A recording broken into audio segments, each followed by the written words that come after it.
Hi friends, देखिए मैं आप सभी के लिए क्या है कि फर्स्ट चैप्टर साइंस का भोजन एवं मानव स्वास्थ्य लेके आया हूँ, जिसके अंदर हम डिटेल से जानेंगे कि किस तरीके से ये चैप्टर हमारी किताब के अंदर दिया हुआ है और क्या एग्जाम में पूछा जाता है।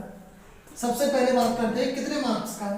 तो ये हमारा 4 नंबर का चैप्टर है और यहाँ से जो क्वेश्चन आता है वो 1+3 के रूप में आता है, यानी एक क्वेश्चन तो हमारा 1 नंबर का आएगा और एक क्वेश्चन हमारा 3 नंबर का आएगा।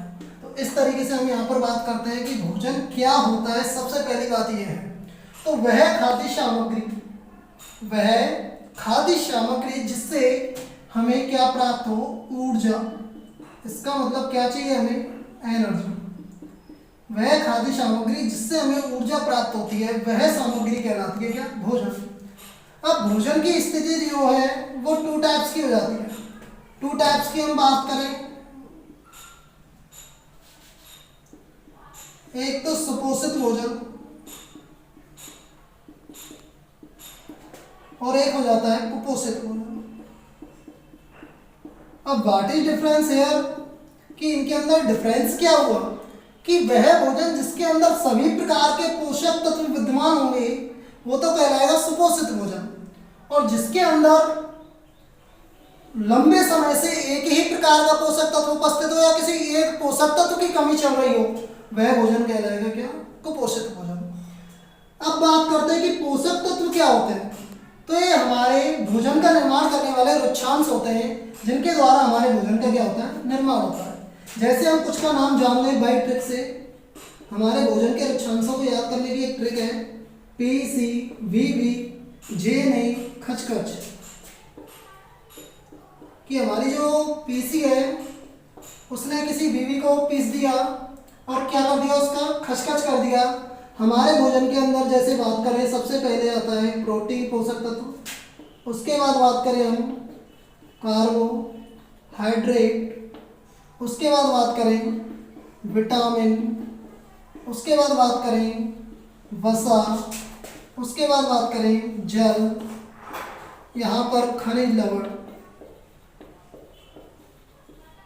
और यहाँ पर लास्ट में आते हैं खाद्य रेशे।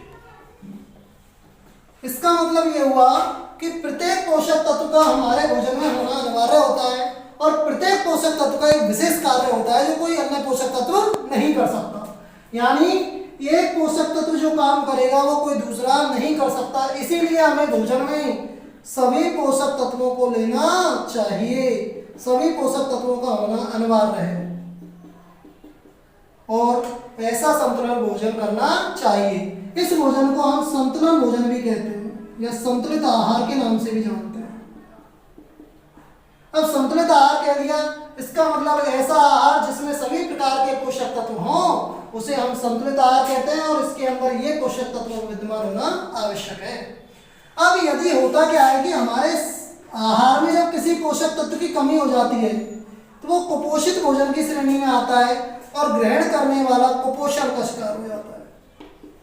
ग्रहण करने वाला किसका शिकार हो जाता है, कुपोषण का शिकार हो जाता है, अर्थात उसके शरीर के अंदर विभिन्न प्रकार के रोग हो जाते हैं, जिनमें से हम कुछ कुपोषणों की बात करते हैं। सबसे पहले बात करते हैं विटामिन कुपोषण, दूसरा है खनिज कुपोषण और तीसरा है अपना प्रोटीन कुपोषण। इसका मतलब ये हुआ कि विटामिन कुपोषण के अंदर जो कंडीशंस होंगी वो खनिज कुपोषण से डिफरेंट होंगी और प्रोटीन कुपोषण के अंदर जो होंगी वो विटामिन से डिफरेंट होंगी। इसका मतलब ये हुआ कि ये तीनों कुपोषण कब होंगे, जब हमारे शरीर में विटामिन की कमी होगी तो विटामिन कुपोषण होगा, खनिज लवणों की कमी होगी तो खनिज लवण कुपोषण होगा और प्रोटीनों की कमी होगी तो प्रोटीन कुपोषण होगा। इसका मतलब ये हुआ कि ये सभी हमारे शरीर के अंदर अवेलेबल होना अनिवार्य है। तो बात करते हैं सबसे पहले विटामिन कुपोषण से होने वाले रोगों की। तो हम ट्रिक से ही याद कर लेंगे, कोई दिक्कत नहीं है ट्रिक से याद करने में। ए बी सी डी आप जानते ही हो, कोई दिक्कत नहीं है, और ई के आप जानते ही हो। ए के नीचे आप आर लिख देना, बी के नीचे आप बी लिख देना, सी के नीचे आप एस लिख देना, डी के नीचे आप आर लिख देना, ई के नीचे आप जे लिख देना और के नीचे आप आर लिख देना। अब आप सोच रहे होंगे हमने ऐसा क्यों किया, क्योंकि ये हमारे रोगों के नाम है। विटामिन ए की कमी से होने वाला रोग है रतौंधी, बी की कमी से होने वाला रोग है बेरी, सी की कमी से होने वाला रोग है स्कर्वी, डी की कमी से होने वाला रोग है रिकेट्स, और ए की कमी से और के की कमी से हमें रक्तअल्पता रोग हो जाता है। यानी हमें शॉर्ट में पता चल गया कि हमारे शरीर के अंदर यदि विटामिन ए की कमी होती है तो हमारे शरीर में रतौंधी रोग हो जाता है, बी की कमी होती है बेरी रोग हो जाता है, सी की कमी होती है स्कर्वी हो जाता है, डी की कमी होती है रिकेट्स हो जाता है, और ए की कमी होने से जनन क्षमता में कमी आती है, और के की कमी होने से रक्तअल्पता रोग हो जाता है। आगे चर्चा हम नेक्स्ट